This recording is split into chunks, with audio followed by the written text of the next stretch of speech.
Ngoja tuendelee. Watu wengi acha tuishie hapo. Mimi ndio tuache. Kuwatumikia watu ni kazi ngumu pia. Kuwatumikia watu. Wewe si service. Kuwatumikia watu ni kazi ngumu. Simone Babateli hapa kapiga koti. Wale watoto wote unaelea na kusimamia mpaka hapa.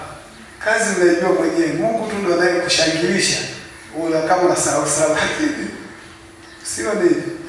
Kuwatumikia watu ni kazi ngumu. Jamani, Bwana asifiwe. Amen. Si ndio?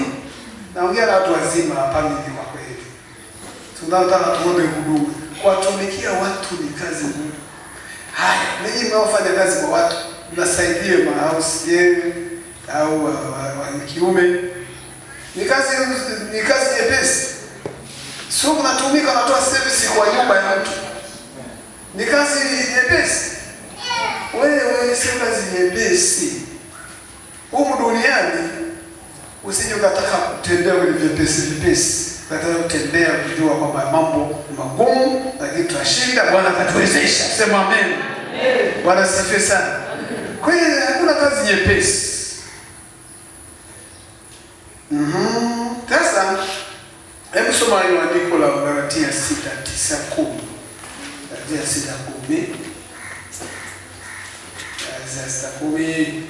Galatia 6:9-10 inasema, tena tusichoke katika kutenda mema, maana tutavuna kwa wakati wake tusipozimia roho. Kwa hiyo kadri tupatapo nafasi na tuwatendee watu wote mema, na hasa jamaa ya waaminio. Hilo ndio neno la Mungu. Sasa andika tatizo. Andika neno tatizo, alafu andike chini.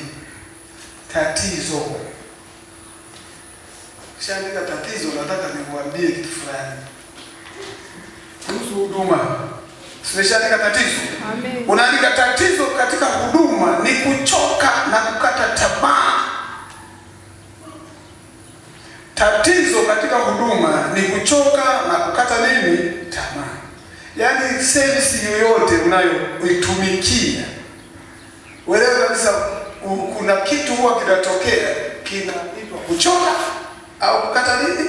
Tamaa.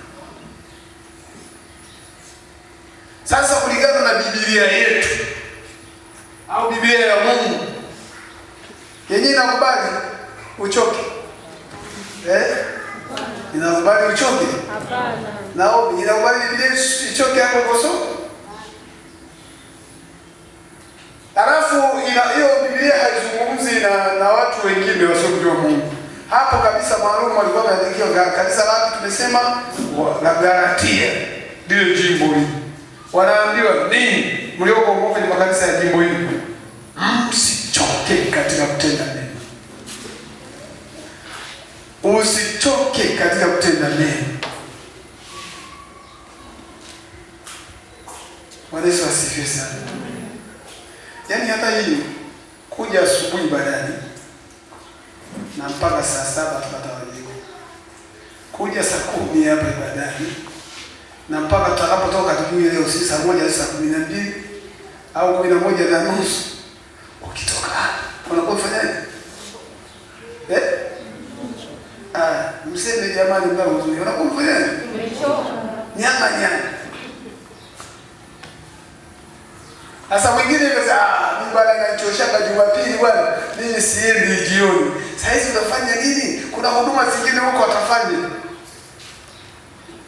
Kwa hiyo huduma, tatizo ni utapambana kuchoka, lakini unapambana wakati mwingine katika kila huduma ukata nini?